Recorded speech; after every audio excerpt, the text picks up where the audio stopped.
Dude, Where's My Wallet? The Island of Lost Wallets.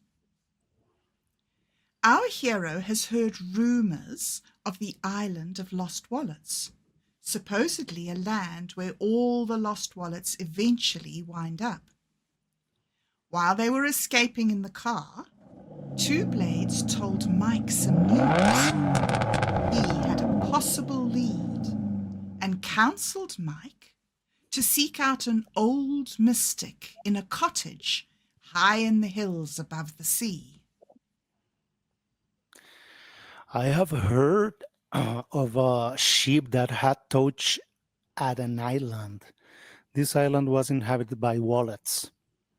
There were countless wallets, roaming freely hither and yon. The ship's crew had stopped for water and were not interested in wallets, but their report is suggestive.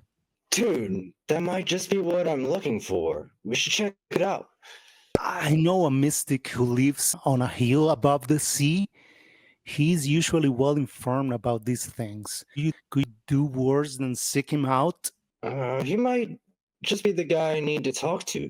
Drop me off near his stead.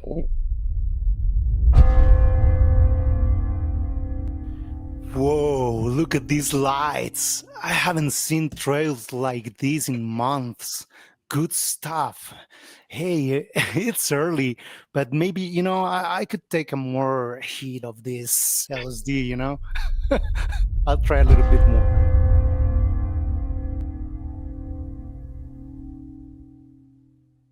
After Mike is dropped off, he begins walking up a long drive towards a lonely cottage on a hill overlooking the distant ocean. He finds the mystic at home, drinking tea and enjoying a pipe. He is more than willing to tell Mike what he knows about the island of lost wallets. It is said, my son, that whenever a wallet is lost, it finds its way through a myriad of strange coincidences and the occasional time-space spanning wormhole to finally arrive at a place where all the lost wallets of history eventually find themselves. Other beings are said to live there as well. Beings? What kind of beings? Strange beings, beings of power. Of them, I can tell you little. If you manage to arrive ashore, you will doubtless learn more than I. Reaching the island is not easily done. Mysterious forces that surround the island make reaching it by traditional means problematical, to say the least. So, how can I get there, mystical dude? This place might just be the one I'm looking for. The way is not easy, but sometimes, through a combination of serendipity and navigational skill, a ship manages to find it. And one such ship, the good ship Stephentown, is currently docked at the port of Swords.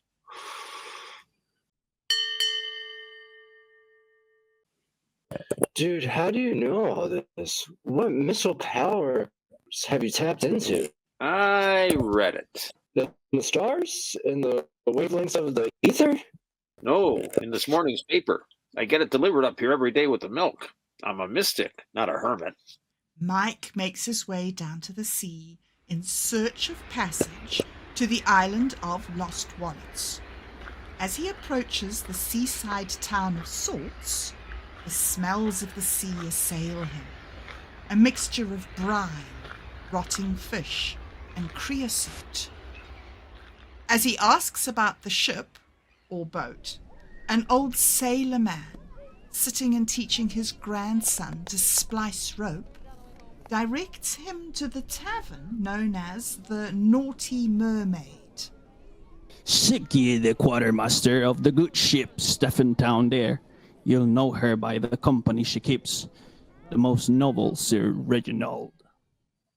As Mike walks towards his destination, he muses, Wow, a real noble knight. This sounds like a crazy ship. Mike soon finds the tavern, the sign above it showing an improbably engaged mermaid. After goggling at the sign for several minutes, he enters a dim, smoky room.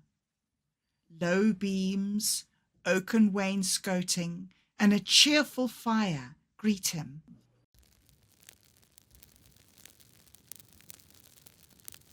As Mike begins to glance about, he is approached by a large, muscular man with red hair on his arms as thick as a carpet and a full, bushy beard. I'm your hostess, Wilhelmina. Can I show you a table? Actually, I'm looking for someone. Mike hesitates. He seems nonplussed. Did you say your name was Wilhelmina? That seems like a weird name for a man. Man? What do you mean by man? You just assume my gender, Cupcake. I'll have none of that. Wilhelmina soon towers over him with clenched fists.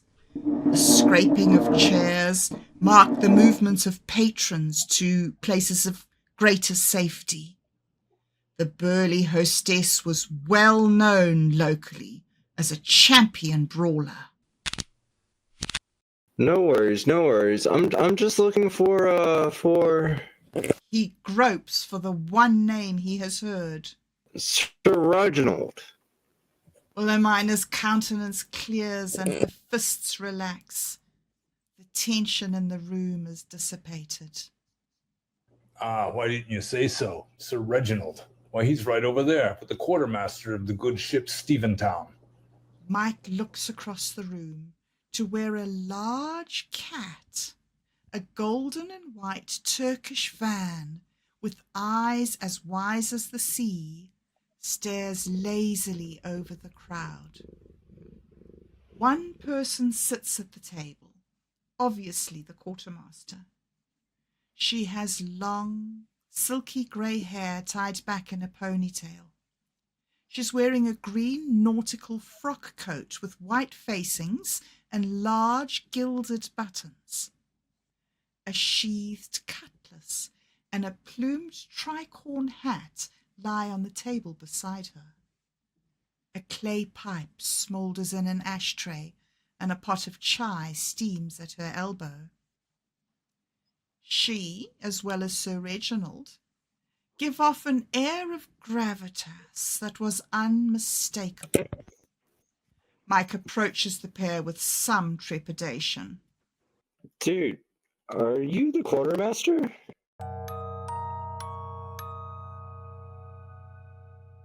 Reginald looks up lazily as the quartermaster replies, "And who else would I be, sitting here with the noble Sir Reginald? And did I not just hear the fair Wilhelmina tell you so?" Oh, yeah, right. Mike looks embarrassed. So, I was talking to an old mystic who said that your boat... Sir Reg glares at Mike, who suddenly, and for no reason he could ever afterwards explain, corrected himself. ship knows the way to the island of the Lost Violets? Oh, yes, the island. That was in all the papers. But our course is set by the captain, and we seldom take passengers. But dude, I lost my wallet. Maybe it's there. Well, as to that, I could not say, but many, many wallets live on that isle. There they roam free and wild, keeping their contents to themselves. And so resting content, said the quartermaster with a quiet smile. That sounds like it could be the place I have been looking for all this time.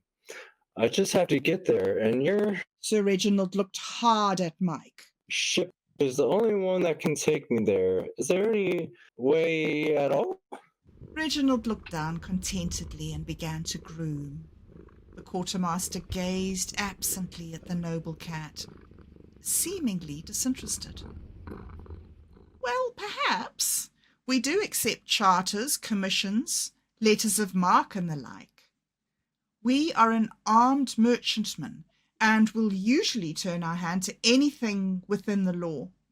Mostly within, that is. If you're interested in chartering the good ship Stevenstown, you'll have to talk with Captain Otto.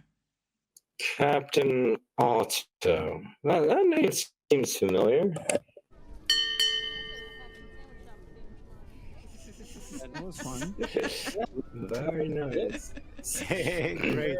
Yeah, man, you gotta join us for more. We do have tons of scripts.